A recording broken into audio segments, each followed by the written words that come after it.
할렐루야. 오늘도 이 말씀을 통해서 우리 하나님의 귀한 음성과 마음이 들리시길 주님의 이름으로 축원합니다. 지난 주간에 한국의 소셜 데이팅 서비스 이츠라는 회사에서 그 앙케이트 조사한 것을 발표했습니다. 미혼 남녀 1031명, 남자 499명, 여자 532명, 20대 30대 싱글들을 향해서 조사를 했는데, 이 매너, 서로를 향한 그 매너를 어떻게 생각하고 어떻게 실제 해보고 또 그 상대방의 그 매너의 그 반응이 어떤가, 이제 이런 걸 조사했습니다. 아주 참 재미있는 조사 같아요. 자, 남성들에게, 자, 여자들에게 내가 매너 있는 남자가 되기 위해서 이렇게 일부러 그 행했던 그 행위들, 그 매너의 모습이 무엇인가? 1번 33.9%. 날씨가 아주 추울 때 나도 추운데 코트를 벗어줬다. 많이들 이렇게 하시죠? 두 번째, 담배 피우고 싶은데 참고 여자를 위해서 비흡연석에 같이 앉아줬다. 22.6%. 세 번째, 핸드백을 들고 여자 화장실 앞에서 서봤다. 네 번째, 내 신발이 편하고 여자 신발이 불편해서 신발을 가로 신어봤다. 8.8%. 그 네 번째는 조금 이해가 안 돼요. 하이힐을 어떻게 바꿔 신어? 근데 문제가, 남자는 이렇게 여자를 위해서 희생하고 자기는 참 신경 써줘서 이렇게 한 거에 대해서 여자들이 매너로 보지 않는 게 문제죠. 참 이게 문제예요. 예? 여자들이, 남자들이 그렇게 해주는 거를 부담스럽게 해주는 이유가 나왔습니다. 남자는 좋은 생각으로 한 일인데 여자가 왜 부담스러워 하는가? 이 코드가 안 맞는 거예요. 생각이 다른 거예요. 1번, 무겁지도 않은 핸드백을 대신 들어주겠다고 할 때 부담스럽다는 거예요. 그 핸드백 안에 잔뜩 자기 비밀이 들어있고, 그리고 비싼 거고, 구찌 핸드백이 얼마나 비싼데 들고 튀면 어떻게 해? 아니, 튀어서 불안한 게 아니라 그 속에 자기 비밀이 잔뜩 들어있고, 무거워서 부담되는 게 아니라 이 가벼운 건데 들어줘봐야 얼마나 도움이 되냐는 거죠. 37.6%. 대단한 숫자입니다. 헤어스타일 등 이렇게 옷을 새롭게 입고 오면 뭐 어떻다 좋다다 얘기하는데 이거 속에도 없는 소리인 줄 들린다는 거예요. 그 마음이 느껴져야 되는데 표현만, 마음에 없는 표현이 싫대요. 이게 22.6%입니다. 세 번째, 술이 약한 남자가 흑기사를 자처할 때 비틀비틀하면서 내가 데려다 줄게. 부담스럽대요. 자기 자신 처신도 못하면서 남을 돕겠다는 거예요. 이게 상당히 많습니다. 20%. 남자들이 괜히 용감하게 보이지 마세요. 자세를 잘 갖추고 똑바로 서 계세요. 흔들거리면서 뭐가 필요해? 이러면 불안해야 되는 거예요. 네 번째, 추워서 벌벌 떨면서 외투를 벗어주는데 왜 벗어주는지 모르겠대. 요새 세대가 다릅니다. 여자들. 옛날에는 남자가 기사도 정신을 발휘했다 이러는데 요새는 자기도 벌벌 떨면서 왜 저래? 이게 14%. 자, 이 남자 쪽에서는 상대방을 생각해 준다는 게 막 희생, 그리고 정말 용감한 거, 이런 걸 우리가 남자 쪽에서는 좋은 일이라고 생각한다는 거예요. 근데 그게 부담이 되는 거예요. 근데 여자 쪽에서 바라는 게 정작 별거 없어요. 아주 세심하고 조그마한 일들이에요. 배려, 그 상대방의 입장에서 느끼게 하는, 이게 중요하다는 거예요. 오늘 우리 남자들 수지 맞는 날입니다. 자, 상대방의 입장에 있을 때 그 사람을 생각할 때 가능한 일입니다. 같이 길을 걸어가는데 인도 쪽에 여자를 쓰게 한다든가. 이건 우리 서부 개척시대 때 미국에서 유명한 매너입니다. 남자들이, 자동차들이 옆에 가는 길, 마차가 지나가다 물이 튈까봐 여자를 안쪽에 세우는 거. 아주 이건 저는 중학교 때 배웠어요. 아주 이거 기본적인 매너. 두 번째, 아주 여자들이 바라는 매너가 뭐냐? 데이트를 하려면 준비를 좀 하고 그래. 예약도 좀 하고 분위기 좋은 데도 좀 알아보고, 그리고 어디가 분위기가 좋아 이런 걸 알아봐야 되는데 우리 한 잔 더 하자. 그리고 아무 데나 막 쑥쑥 들어가면 여자들이 싫어한대요. 그리고 세 번째, 계단을 올라갈 때는 좀 자기가 먼저 올라가고 치마 입은 여자 뒤에 내려 올라오게 하지. 그냥 뒤에서 뭐 보려는 사람처럼 빨리 앞으로 하지 말아요. 눈치가 없다는 거예요. 내려갈 땐 또 거꾸로 해야지. 먼저 내려가. 내가 뒤따라 내려가야지. 내려오는 거, 빨리 내려가. 보고 있으면 여자가 부담스럽다는 거예요. 치마 입고 있을 때 특히. 문 열어주고. 그리고 식당에 가면 여자를 안쪽에 앉히래. 안쪽에. 이 속에, 구석에 처박는다고 생각하지 마시고 안전하게.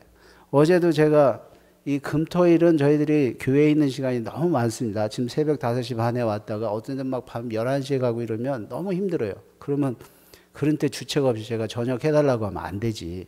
그래서 어제도 저녁 먹으러 가자고 그러고서 어딜 갔는데 여자를 안쪽에 딱 앉혔는데 사모가 앉자마자 아이 쿠션이 너무 안 좋대. 자리 좀 바꾸재.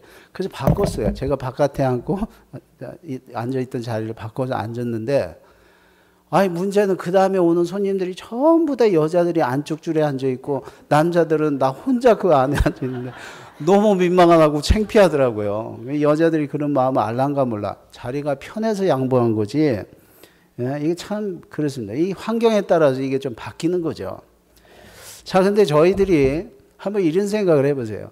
우리는 하나님을 생각하고서 열심히 용감하게 심지어는 희생하면서 뭐를 하는데 하나님이 아이고 불편하다, 부담스럽다 이러면 우리 생각 좀 해봐야죠. 그죠? 우리 믿음 생활도 마찬가지입니다. 우리 사람 쪽에 막 사람의 입장에 확신과 막 그냥 용감한가 뭐 내가 어디든지 가오리다 막 이러면 하나님이 거기 있으라는데 내가 갑니다 하고 막 가면 하나님 입장에서 부담스럽죠. 여러분 이 교회가 사회의 이 세상의 다른 단체들과 특별히 다른 특징이 있습니다. 교회의 주인 되시는 우리 예수님이 이 교회를 향해서 가진 그 마음이 있단 말이죠. 근데 교회에 모인 우리 교인들의 마음이 그 주님과 마음이 다르면 여기서 이제 곤란한 일들이 많이 생기죠. 제가 정리해 본 교회의 특징이 뭐냐면 첫 번째는 교회는 다른 사회단체하고 달리 다른 사회의 모든 단체의 회원들은 모인 사람을 위해서 있어요. 교회는 교회 바깥의 사람을 위해서 존재하는 겁니다. 먼저 믿은 사람들이 모여왔지만 우리 먼저 모인 사람들이 하나님께 예배하고 배우고 훈련받는 것은 사실인데 그게 무엇을 위한 것인가? 아직 하나님의 양에 우리에 들어오지 못한 믿지 않는 사람들을 위해서 교회가 존재하는 거예요. 이게 세상 단체들하고 다릅니다. 두 번째 또 다른 게 뭡니까? 사회의 모든 단체는 거기 구성원들이 가진 능력을 사용해요. 우리 하나님의 교회는 우리가 가진 실력과 힘을 쓰는 게 아니에요. 하나님께서 끊임없이 공급하시는 하나님의 은혜를 받아서 쓰임받는 거예요. 저는 이런 걸 깨닫고 나서 교회 관이 완전히 확립이 됐어요. 세 번째 다른 뜻이 뭡니까? 사회의 모든 단체는 모인 사람들의 뜻을 이루기 위해서 모여요. 교회는 교회에 모인 사람들이 함께 믿는 예수 그리스도 주님의 뜻을 이루기 위해서 존재하는 거예요. 그래서 만약에 이 세 가지 목적이 이건 뭐 제가 정리한 거지. 이 세 가지 목적이 교회에서 만약에 그 원래 뜻과 다르게 세상 단체처럼 움직이기 시작하면 교회는 이미 하나님을 위해서 무엇을 열심히 해도 하나님이 불편해지십니다. 하나님의 이러한 뜻을 위해 하나님이 성도를 먼저 부르시고 이게 가능하기 위해서 주신 게 있어요. 그게 뭡니까? 믿음입니다. 믿음이 있으면 우리에게 믿음을 주시는 그 하나님의 뜻을 찾고 그 하나님의 뜻을 이루기 위해서 하나님께 쓰임받을 때 우리의 없는 힘들을 하나님으로부터 받는 것입니다. 우리 인생이 무엇입니까? 제가 오늘 아침에 새벽에 좀 일어나서 한국의 신문을 좀 이렇게 인터넷에 보니까 최명신 장군의 그 회고록이 나왔어요. 여러분 우리 최명신 장군 아시는 세대면 뭐 아주 젊지는 않죠, 그죠? 근데 참 저는 그분을 존경합니다. 원래 이분은 목사가 되려던 사람이 군인 장군이 돼서 월남전 때 사령관으로 지냈던 사람이죠. 근데 이분의 그 회고를 쭉 읽은 다음에 야, 사람들 참 사는 게 참 멋있다. 이분도 참 멋있다. 87세가 되신 분인데 참 그 인생을 멋있게 사신 것 같아요. 그래서 제가 정리를 했습니다. 자, 우리 인생이 그러면 이렇게 가치가 있으려면 어떻게 사는 사람들이 이런가? 세 가지를 정리해 봤습니다. 이건 제가 오늘 아침에 준비했기 때문에 지금 통역하는 사람한테 좀 미안하네. 자, 보면 우리가 내 삶을 사는 것 같지만 우리가 만난 주님을 위해서 인생이 실제 살아갈 때 진짜 인생이죠. 한번 생각해 보세요. 우리 자신만 위해서 이 세상을 살고 나면 누구를 위해서 살았던 주님이 없으면 우리 인생은 이 세상에서 모두 가치가 끝입니다. 두 번째는 그 주님께서 우리 보고 세상에서 살으라고 하는 뜻이 있어요. 그게 사명입니다.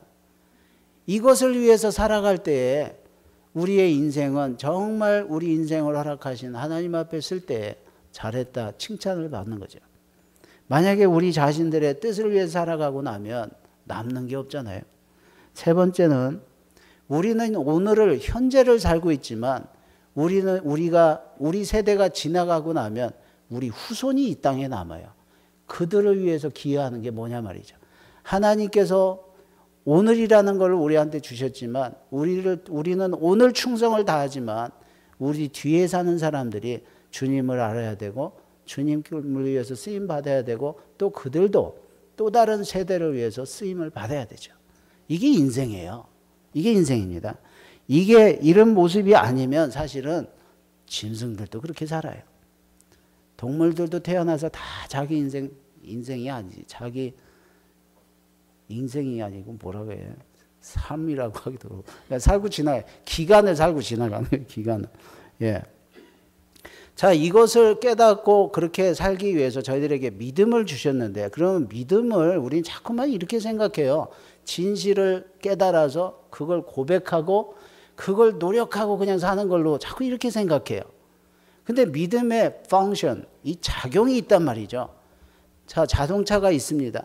근데 자동차라는 존재는 있는데, 자동차라는 그 기계는 있는데, 자동차가 자동차 되게 하는 거는 자동차로 움직일 때 자동차예요. 인생도 믿음을 주셨으면 우리는 믿음으로 구원받고 나는 뭐를 확보했고 나는 하나님의 자녀다. 신분을 딱 가졌어.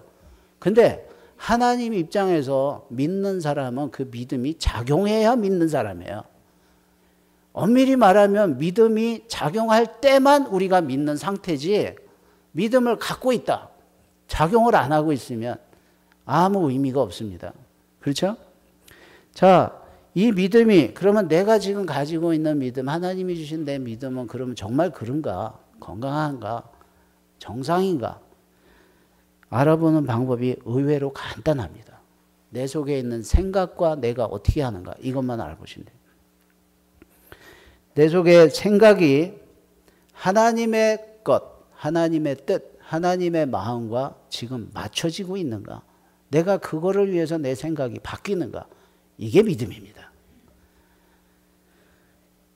육신의 생각은 하나님과 원수가 되나니 이는 하나님의 법에 굴복치 아니할 뿐 아니라 할 수도 없습니다. 자, 믿는 사람이 여기 있습니다. 성도가 있어요. 예수를 정말 구세주로 고백하고 하나님의 자녀라고 하고 성도라고 하고 집사, 장로, 목사까지 된 사람이 있어요. 자, 근데 그 사람이 그런 입장이니까 믿음이 있다. 우린 자꾸 이렇게 생각을 해요. 그러나 그 사람이 생각하고 가지고 있는 모든 뜻은 그대로 하면 전부 죄가 돼버린 거예요. 왜? 죄는 하나님의 뜻대로 하지 않으면 모두 죄입니다. 그러면 믿음이 하는 일이 뭐예요?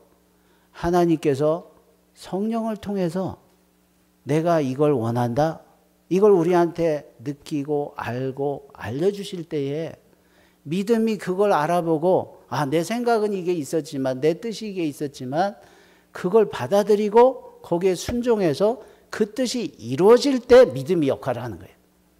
너무 간단하잖아요. 우리가 이런 역할로 살고 있으면 우리는 믿는 사람이에요.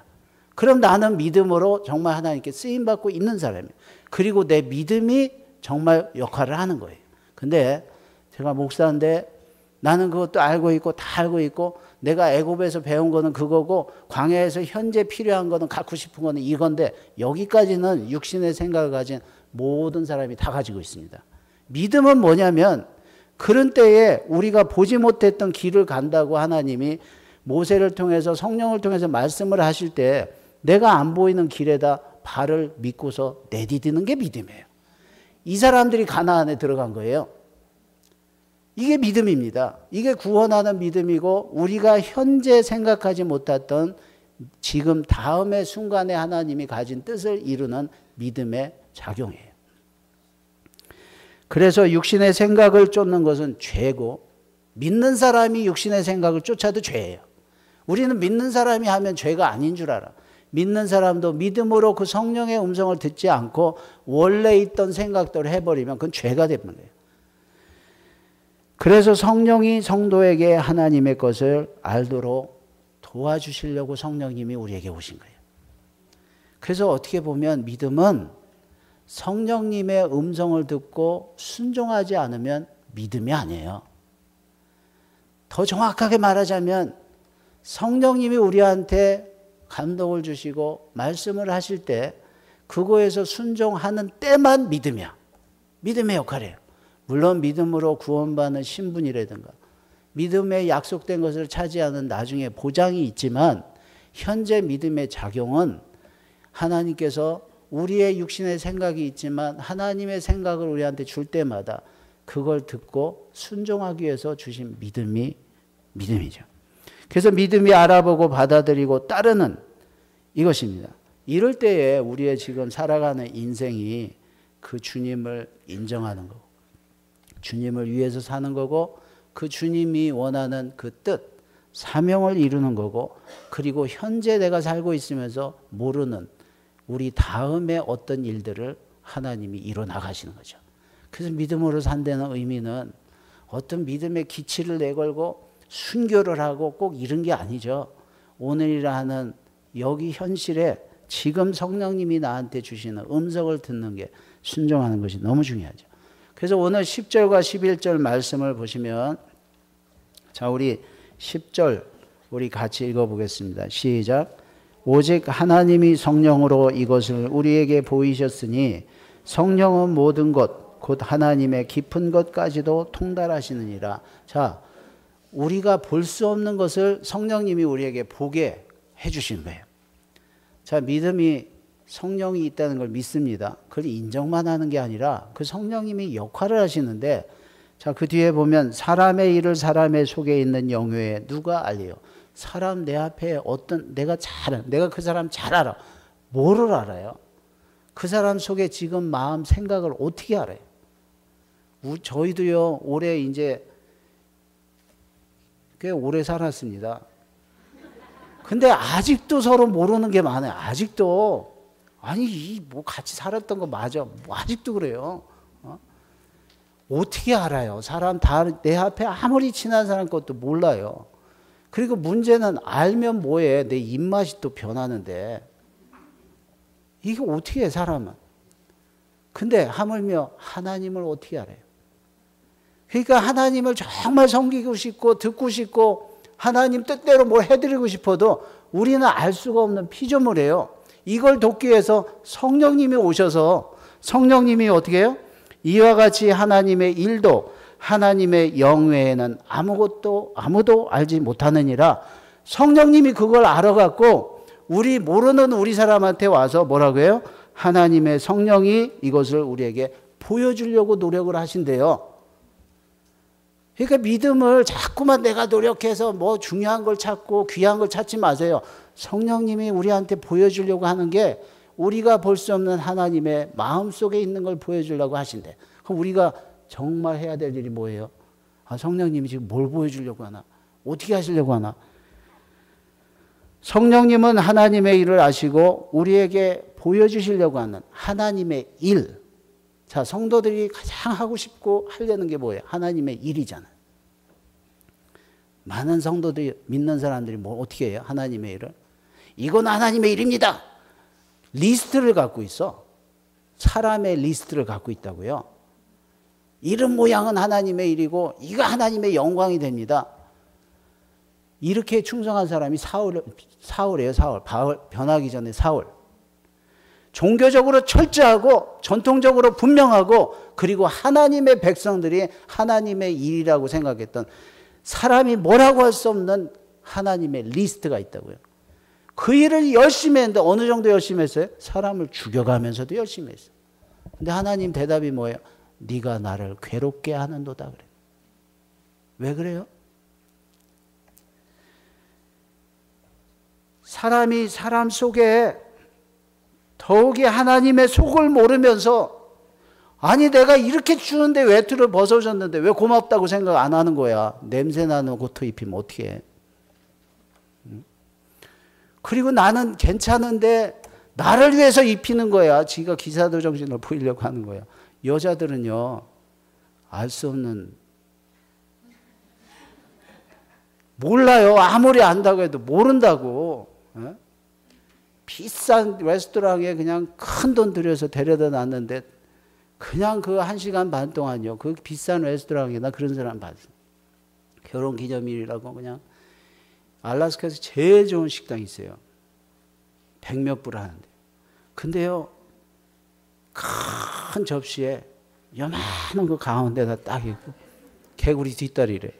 그거 딱 먹고 10분 동안 기다리고 있다가 또 이만한 접시에 뭐 소스를 뭐 잔뜩 했는데 알맹이는 요만한 거예요. 1시간 반 먹고 수요일에 빠져가면서 먹고 나서요. 집에 와서 라면 끓여 먹었대요.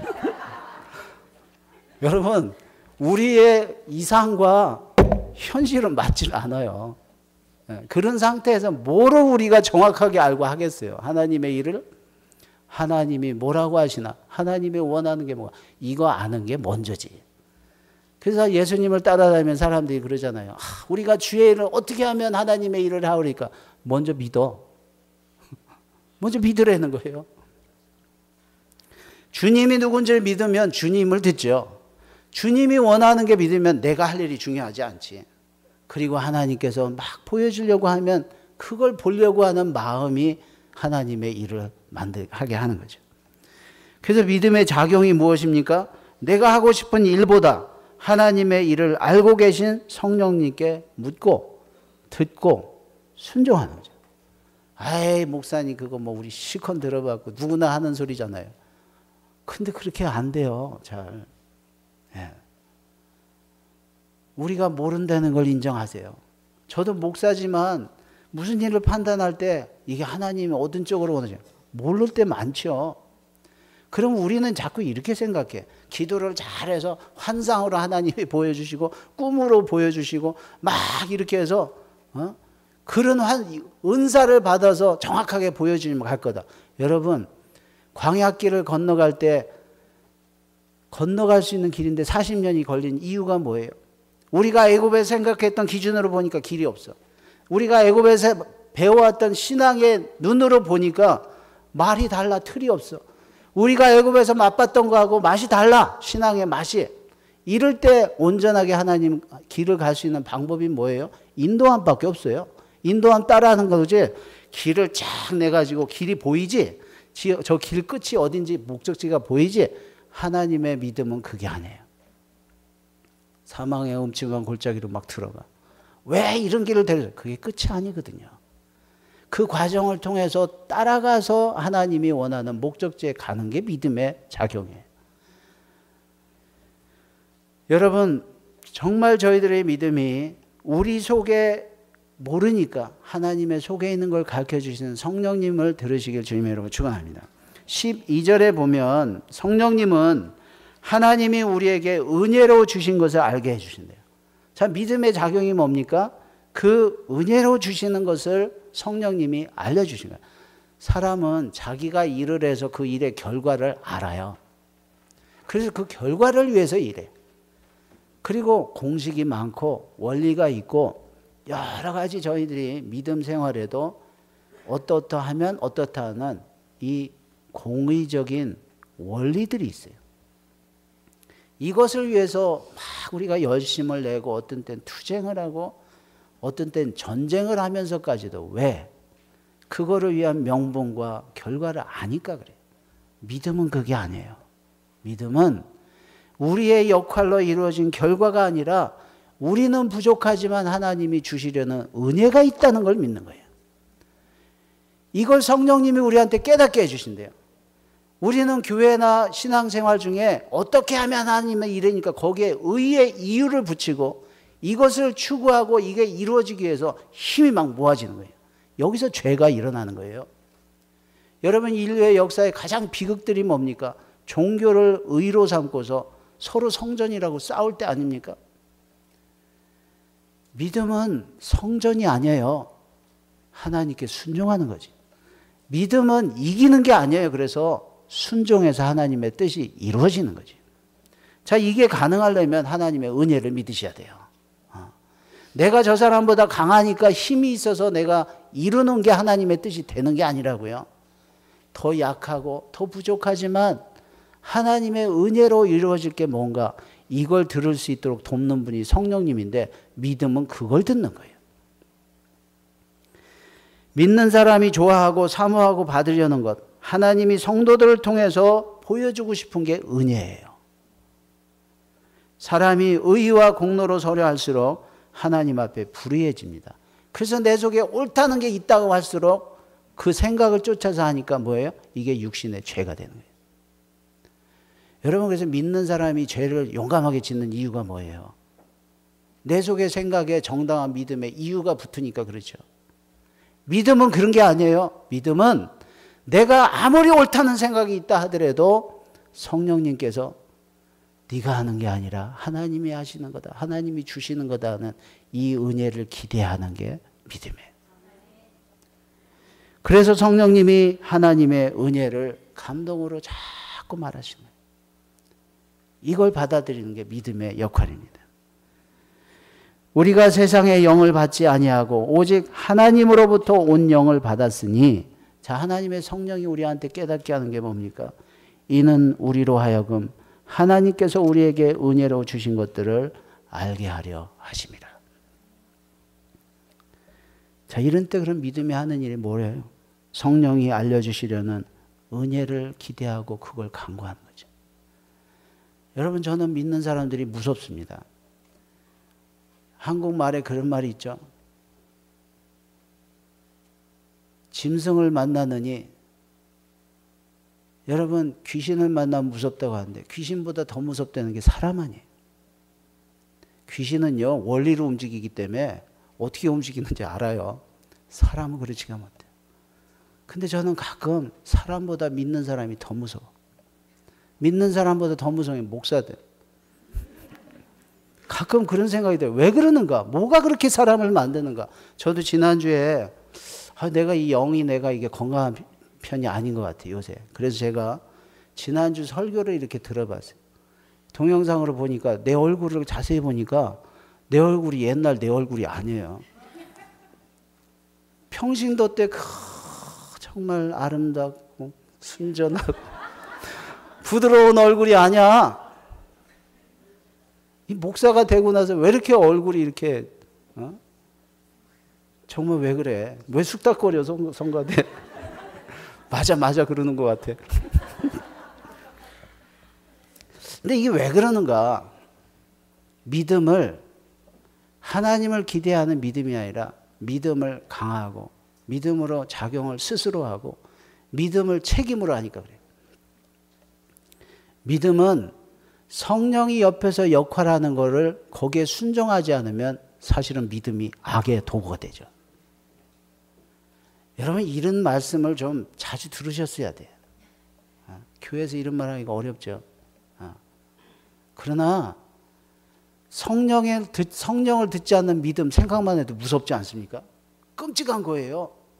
근데 많은 분들이 믿음을 성령 대신에 확신을 갖고서 같이 가자 이래 놓으니까 거기에 힘까지 붙어봐요. 못 당합니다. 이런 사람들은요, 하나님도 못 당해요.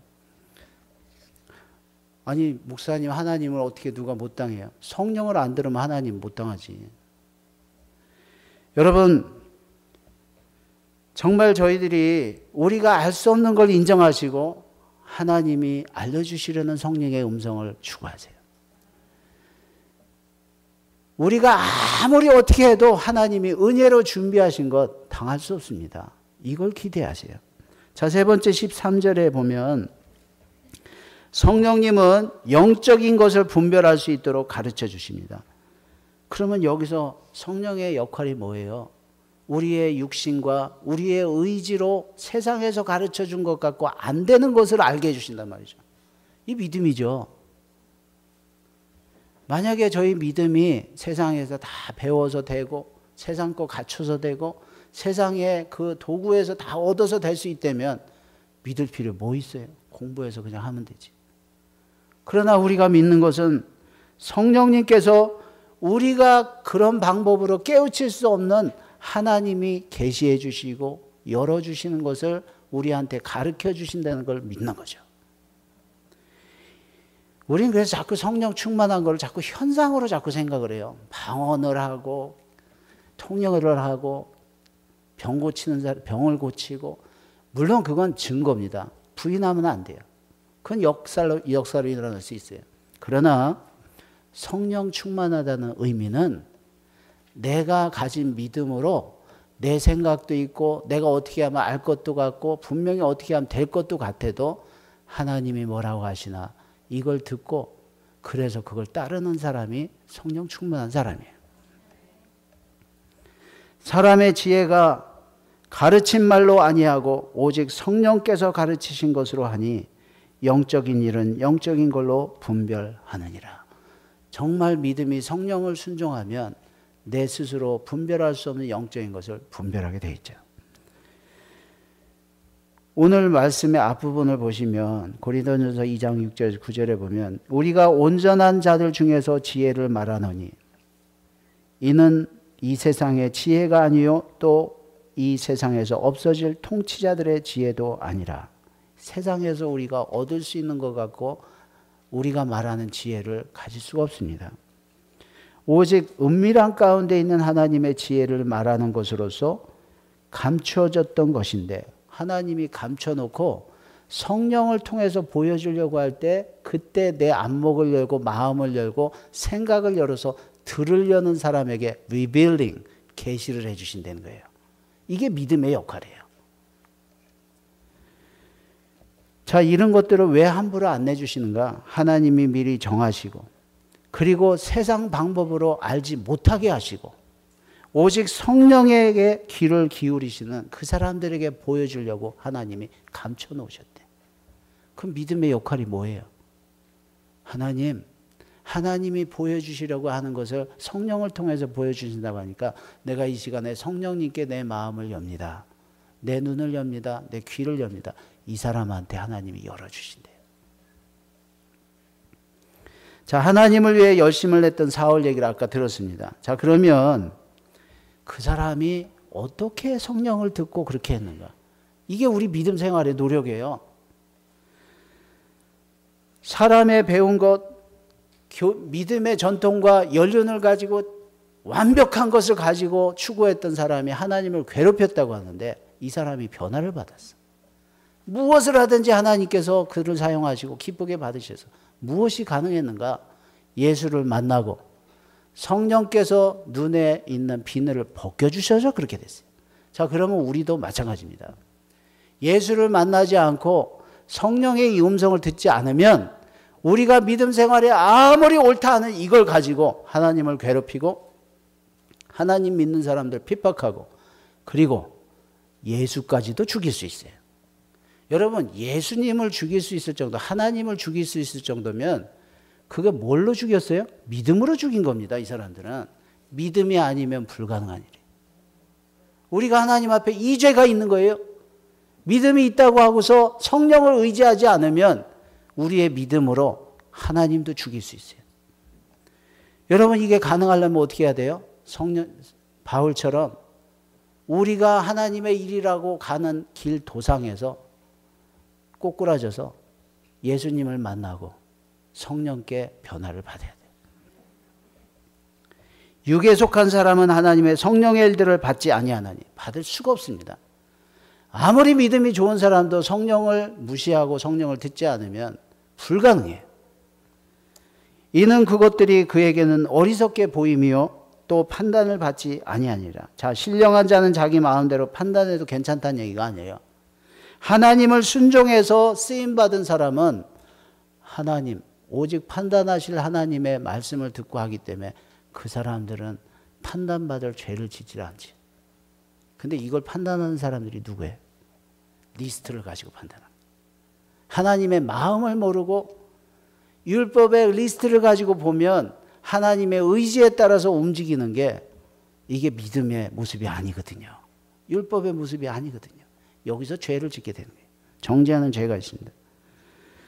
성령이 알려주심을 듣고 하나님의 일로 분별하고 하나님께 순종한 사람들을 누가 뭐라고 할 수 있겠어요? 뭐라고 하는 사람이 문제지. 왜 그런가? 이런 사람이 그 16절 뒤에 보면 하나님의 마음을 가진 사람이라 그래요. 다윗이 다른 사람보다 그 리스트에 합당한 율법이라서가 하나님께 마음이 합한 사람이 아니었어요. 자기 믿음이 있지만 자기가 믿고 지켜야 될 윤례가 있지만 그것보다 하나님 나에게 원하는 게 무엇입니까? 하나님이 지금 나한테 내가 이렇게 부족한데 주시는 은혜가 무엇입니까? 그리고 하나님 나를 통해서 하시려는 일이 무엇입니까? 이걸 계속 물어봤기 때문에 하나님이 그를 향해 하는 말이 저가 내 마음에 합한 사람이라. 이 사람입니다. 여러분, 하나님과 마음이 합하면 끝이에요. 사람이 무슨 죄를 졌어 무슨 죄를 졌어 다 그 죄입니다. 하나님이 심판의 죄를 짓는 거예요. 하나님의 마음이 합해서 하나님이 하라는 일을 듣고 하나님께 순종하는 사람이 누구에게도 판단을 받을 수 없어요. 죄는 육신의 생각대로 그대로 하는 겁니다. 이거는 믿는 사람이 육신의 생각 그대로 하면 이것도 죄예요. 믿음은 하나님의 원하심으로 그 생각을 바꾸는 거예요. 이걸 돕는 분이 성령님이셔. 결국 믿음은 육신이 내 속에 있는 것 대신 성령이 알게 하시는 것을 듣고 순종하는 이 뒤에 단어 하나가 굉장히 중요합니다. 제가 이거를 정리해 놓고 몇 번을 계속 읽어봤어요. 이게 잘못하면 2단으로 들릴 수도 있고 잘못됐어요. 잘 들어보세요. 결국 믿음은 육신에 내 속에 있는 것 대신에 성령님이 알게 하시는 걸 듣고 순종하는 그때뿐입니다. 우리는 내가 목사니까 내가 성령님의 이름을 붙여서 이게 하나님의 뜻입니다 하고 무슨 일을 하면 믿음으로 했다고 생각해요. No way. 성령님께서 우리가 알 수 없는 하나님의 것을 알게 하시려는 그것을 정말 묻고 받아서 그대로 행할 때만 나는 믿음으로 행한 거예요. 하나님의 것을 알려주시려는 이 성령님이 충만하셔서 들으시고 인도받는 믿음 되시길 주님의 이름으로 축원합니다. 하나님 감사합니다. 성령님 저희들에게 오셔서 우리를 지배해 주시고 충만하셔서 우리를 주장해 주시옵소서. 그래서 성령이 우리가 알 수 없는 하나님의 일을 알게 하려고 하고 은혜와 지혜를 알게 하려고 할 때 우리가 아버지 우리 믿음 스스로 우리의 생각으로 결론하는 것이 아니라 그 성령의 음성을 들어 주님께 귀한 믿음의 사람 되게 도와주시옵소서. 예수님 이름으로 기도했습니다. 아멘.